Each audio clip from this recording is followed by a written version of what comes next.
the Kansas City Chiefs and the Miami Dolphins. This is going to have, heavy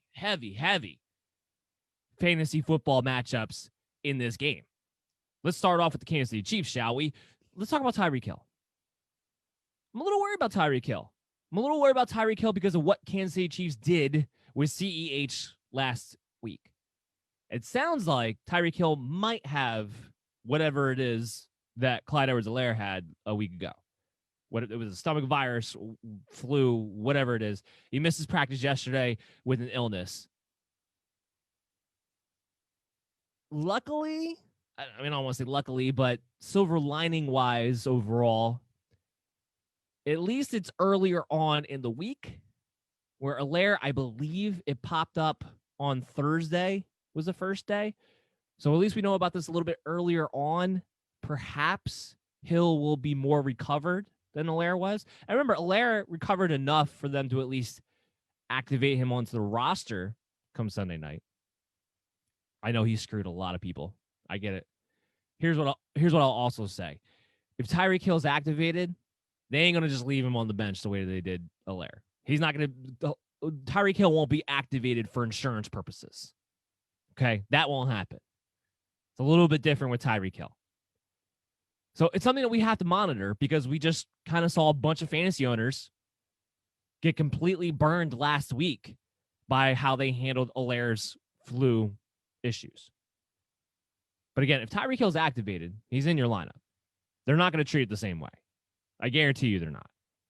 Hopefully, though, it won't come down to that. Hopefully, by Friday or Saturday, we hear that Hill felt well enough to get out there on the practice field, at least on a limited basis. And I'm assuming that he will. Because, get this. Against Miami Dolphins, which is not a bad defense, I have 3 number 1 guys ranked on the Kansas City Chiefs. Patrick Mahomes is my number 1 ranked quarterback. Travis Kelce, my number 1 ranked tight end. Shouldn't come as a shock to those two. But Tyreek Hill, my number 1 ranked wide receiver. He is healthy this season. And what I mean by that is the last couple of years, last year we know he missed 6 weeks. He was dealing with the shoulder injury. And then the years before that, he would miss games here and there with a soft tissue injury. He's been healthy this season. No soft tissue issues, no shoulder issues. And you see it in his play. Tyreek Hill's always been the cheetah, right? He's always been quicker than everybody else in the field. He's on another level this season. It looks like you can't even get within the guy's bubble.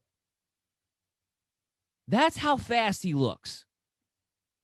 That's why he's been consistent this year. This is the first year that I can remember that Tyreek Hill has been consistent every single week. He's always been a guy that's been a wide receiver 1, but there's always been some boomer bust element to his game. Not this year. Double-digit targets. Lighting it up. Even last week, which will go down as probably one of his worst fantasy weeks of the year. It was all because he had 2 touchdowns taken away. 1, because he didn't realize he caught the ball in a crazy catch. And 2, he had a big 50-yard touchdown taken away on a penalty. So even last week, he should have went over 100 yards and 2 touchdowns. He's on a different level this season. And I might have him as the wide receiver 1 the rest of the way. The rest of the way.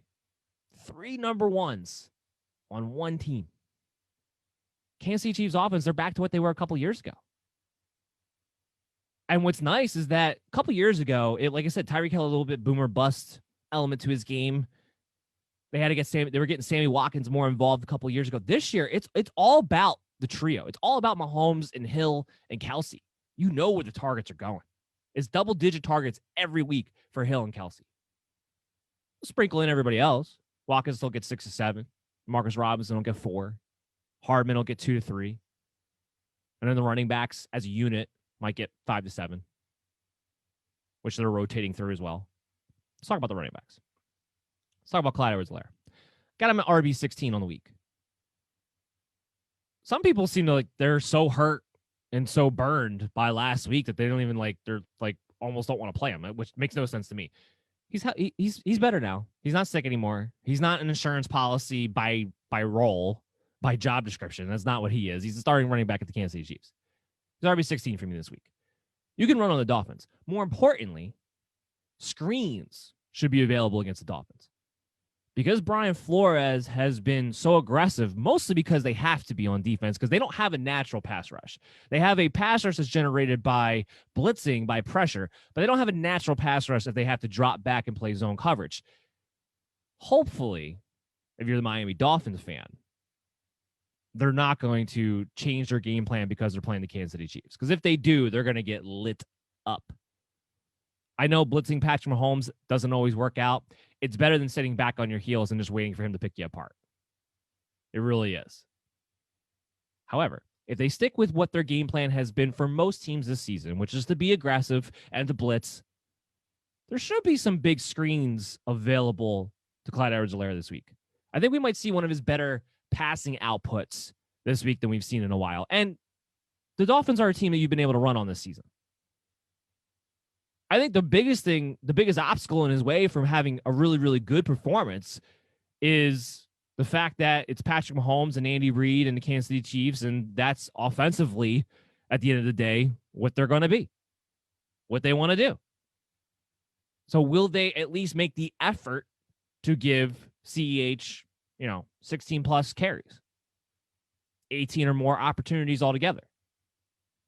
I think that's more of the obstacle than who he's playing or what he's done this season. I'm playing Clyde Edwards-Helaire in my lineup. Playing him with the expectation that he'll be a solid RB2, but he does have a ceiling because this team just puts up points. And Le'Veon Bell had his chance last week to be the guy, and it wasn't overly impressive. It wasn't overly impressive. The Miami Dolphins side of things. I like Myles Gaskin a lot. Myles Gaskin, I have him as a very solid RB2. He's a guy from what it looks like right now, I don't know that Ahmed is going to be able to come back this week like we thought he was going to be. He still has not been cleared to practice with that shoulder injury for medical reasons. So I don't know if he comes back this week. I expect Myles Gaskin to again be the bell cow back, and more importantly against the Kansas City Chiefs, because of what he's able to do in the passing game. He's going to have a great floor. He should have a good game because he's game script proof. Even if they get blown out by 3 touchdowns in the first half, then they're just going to be dumping it off to Myles Gaskin, especially with Tua Tagovailoa as the quarterback. That's the other thing. I really am curious to see if Tua is the starting quarterback all the way through this game. They were willing to pull him a couple of weeks ago for Ryan Fitzpatrick in the fourth quarter. If he's playing game management style, if they don't have a conversation with him before this game starts to say, hey, go be aggressive, go get the job done. Because if he plays this game manager style that they've been having him play since he's been the starting quarterback, they don't have a prayer against Kansas City Chiefs. You got to be willing to throw the ball down the field. You got to be willing to hit your perimeters. You got to be willing to give them chances to make plays. You got to be willing to put up points. Your defense is not going to be able to keep you in this game. It's not going to happen. So I almost question whether or not Tua plays the entire game. Devontae Parker is my wide receiver 30. He's a wide receiver 3. Because assuming Tua Tagovailoa does play the entire game, we know that he doesn't give Parker the same opportunities that Ryan Fitzpatrick does. And while on paper, Parker winds up being the most targeted guy, it's usually in the red zone, not a lot between the 20s because Tua is not looking to push the ball down too much. And Kansas City is pretty good against perimeter wide receivers. Or at least good enough in this situation that you have to lower your expectations for a ceiling. Now, if Ryan Fitzpatrick were to take over in the second half, and if I could 100% predict that and know that, I would change my tune. Devontae Parker will become a wide receiver 2. Because I know in that situation, come hell or high water, Fitzpatrick's going to throw the ball up to Parker. But while I have my suspicions that might happen, I'm not going to project that to happen. Can't. So Parker comes in as a wide receiver 3. He's a worthy flex play. There is a ceiling here because of the potential game script, because of the volume that might need to be had in the passing game, because the Dolphins are not going to be able to play conservative this entire game. But I haven't liked what I saw with Tua on the field between those two and what his fantasy value is as a result of that. It's too touchdown dependent. Mike Gesicki, when you're looking at tight ends, You're looking at the potential game script here, and you're looking at the fact that tight ends have been a mismatch for Kansas City for the most part this season. Mike Gesicki comes in at tight end 13 for us. He had a nice week last week. It was the first really good week he's had in a while, though. But with no Preston Williams again, the targets are still going to be mostly divided up between Parker and Gesicki. We'll have a little Grant here and there, but nothing fantasy worthy of. The way he's played as of late, you put him at the tight end 13. He's a streaming option to go with. And I would say he has a decent ceiling in this game because of the expected game script, because of the fact the Dolphins are going to have to put up points. And if Tua is not going to attack the perimeter, well, that means he's going to throw it over the middle of the field. And that should be Mike Gesicki territory. It's no secret that I'm not a big fan of the guy, the player. But when you're in a situation that you should be looking at 8 to 10 targets potentially in this game, the way it sets up for a tight end, makes you a hell of a value. But that's it. I'm not looking at anything else from the Miami Dolphins. So let's move on.